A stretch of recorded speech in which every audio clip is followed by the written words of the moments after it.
bonjour à tous, hein, que la paix soit sur vous au monde entier.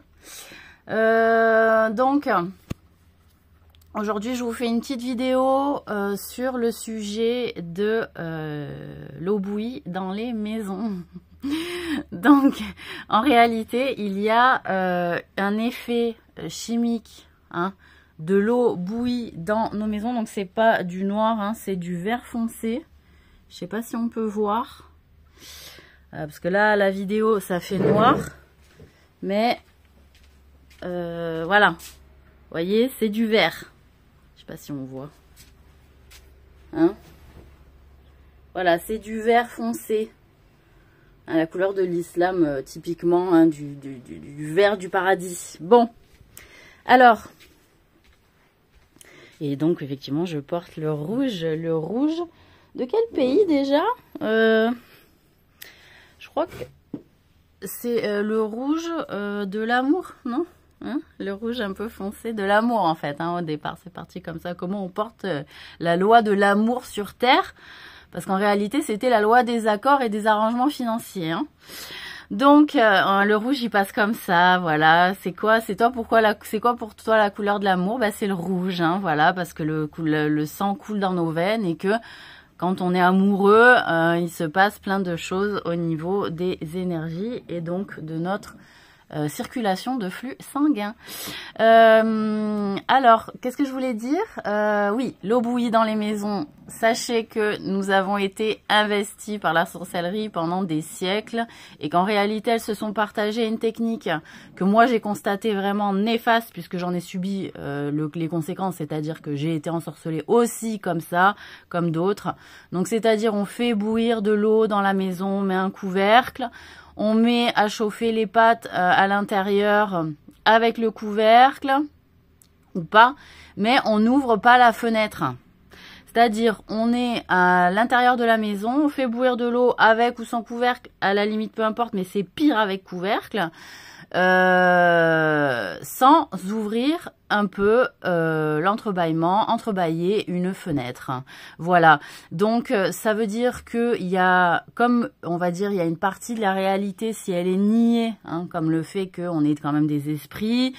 On apprend aux gens par l'exercice mental qu'on est des esprits et qu'on est des êtres aussi de lumière ou des êtres de feu ou on peut être invisible, on peut avoir des capacités, on a l'impression hors normes et en réalité on joue un peu avec la réalité en faisant penser que ben non ça n'existe pas, etc. Et du coup les gens en usent, hein, dans le dos des autres puisque c'est pas avéré, on va dire socialement et au niveau de la vérité sociale dans laquelle on peut le verbaliser, hein, c'est-à-dire le droit de vérité, c'est le droit de verbaliser la vérité. C'est pour ça que je suis là, c'est ce que en tant que sceau de la vérité, moi, hein, j'en ai été mandatée, j'ai été mandatée de pouvoir dire la vérité et je vous donne le message que Dieu me donne, c'est-à-dire que comme tous les prophètes, hein, comme j'ai été Marie prophète aussi, en réalité, à vous, pour vous libérer de vos entraves et vos croyances mentales, de dire la vérité vous concernant ou autrui,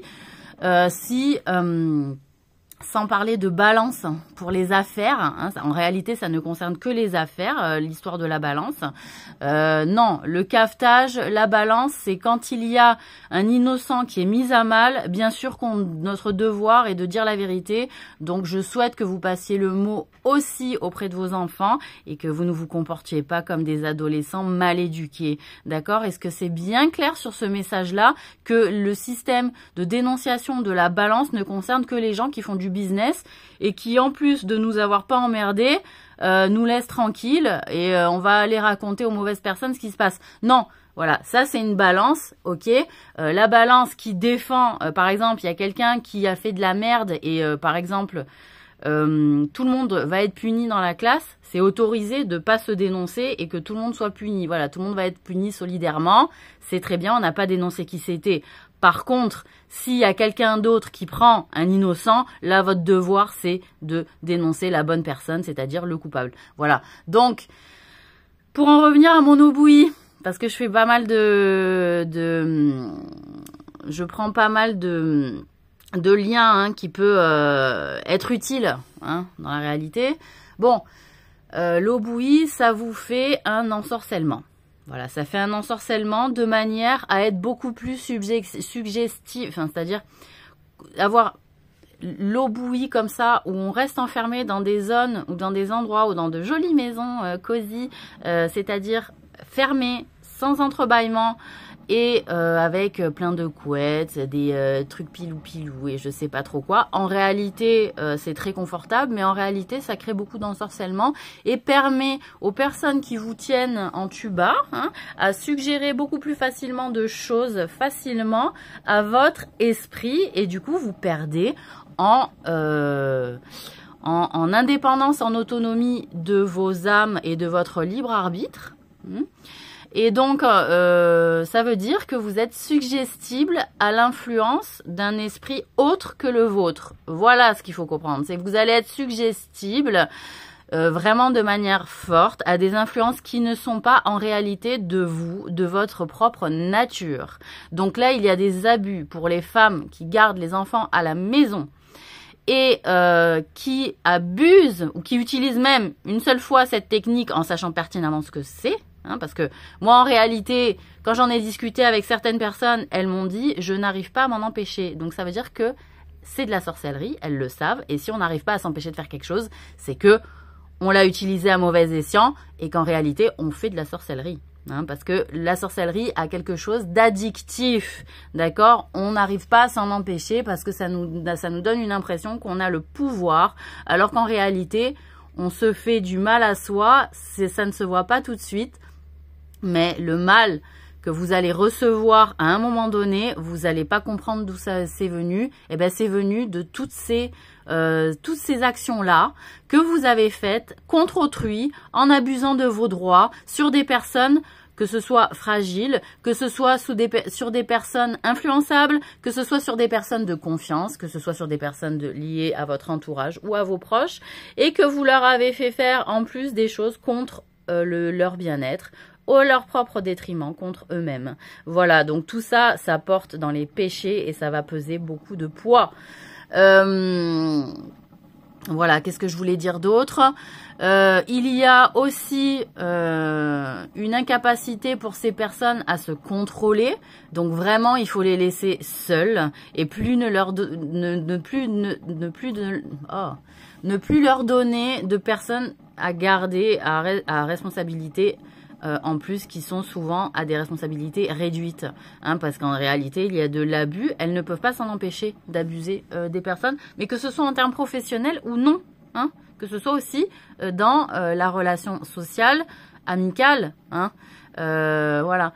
Donc, ben, je vous invite à ne plus du tout ou à signaler, hein, entre guillemets, excusez-moi, hein, des personnes qui ont la garde d'enfants ou de personnes âgées, par exemple, hein, qui usent de cette technique-là d'eau bouillie sans ouvrir la fenêtre, c'est-à-dire au moins entrebâiller la fenêtre. Il y a de la buée sur la fenêtre, ok, c'est entrebâillé, ok, tout va bien, d'accord, mais il faut que l'air puisse sortir, hein, parce que moi, par exemple, là, je suis en train de faire bouillir à la vapeur du chou-fleur, hein, comme indiqué.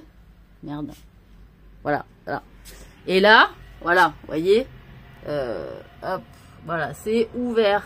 Voilà, c'est ouvert, j'ai de la buée sur la fenêtre. Bon, là, je sens au niveau de mon cerveau et de ma tête qu'il faut que j'ouvre plus, parce que l'effet bouillie, sans que moi, je fasse quoi que ce soit, c'est-à-dire, ça fait un effet sur l'énergie de votre cerveau ou de votre âme. Donc, même si on ne fait pas d'invocation, en réalité, c'est une technique de ramollir votre tête. Hein, donc, à un moment donné, on le sent, hein, quand on n'est pas une sorcière, qu'il faut ouvrir en grand. Hein, parce qu'en réalité, ça fait une espèce de condensation qui colle au cerveau, aux cellules du cerveau, et qui ouvre ici, et qui fait qu'on va être beaucoup plus sensible et beaucoup plus, comment on appelle ça, facile à posséder. Hein, c'est-à-dire à mettre, je sais pas moi, une succube à l'intérieur, une démone qui va faire que on va être aussi guidé peut-être à distance avec des personnes qui savent guider les succubes et les manipuler à distance pour les personnes qui ne maîtrisent pas le sujet ou la capacité à les maîtriser. Voilà, tout simplement aussi. Donc on fait des espèces d'élevage de petits démons aussi avec les enfants à cause de ça. Et on les gère en même temps, tu bats, attends je vais te faire ci, attends je vais te faire ça. Voilà, tout ça, ça va pas. On est vendredi, c'est le sujet de parler de l'âme et de la démonie, voilà. Et de la sorcellerie, puisqu'on est, ça y est, vous êtes en sursis, donc il va falloir arrêter, il faut arrêter dès maintenant. Et donc voilà, comment on analyse et comment on change les habitudes. Donc je vous souhaite une très bonne journée. Et un bon vendredi à tous les croyants, puisque c'est le vendredi, comme je vous ai dit, qui est notre jour en commun, et que en réalité, on devrait avoir un jour de repos pour prier tous ensemble. Mais je parle des juifs, des chrétiens et des musulmans, voilà. Donc je vous souhaite une très bonne journée à vous.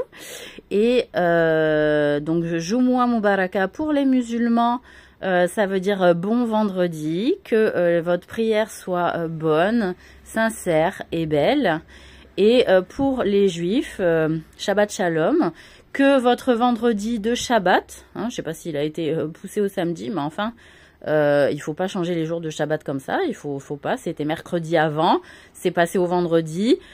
Déjà le vendredi, voilà, c'est un peu difficile pour la jeunesse, donc moi je vous invite à regarder cette histoire de mercredi, puisque ça se passe en semaine et qu'il y a pas mal de gens jeunes qui aimeraient repasser au mercredi en réalité, parce que ça leur permettrait d'être mieux pratiquants, de mieux connaître leur religion. Le vendredi, ils n'ont pas envie, ils ont envie de sortir, du coup ils participent pas aux fêtes religieuses avec les enseignements que vous donnez souvent en tant que chef de famille, puisque vous êtes souvent aussi rabbin pour ceux qui pratiquent vraiment durement. Donc voilà, je vous souhaite une très bonne journée. Et les chrétiens, eh ben les chrétiens, le vendredi, c'était toujours un jour de jeûne pour vous.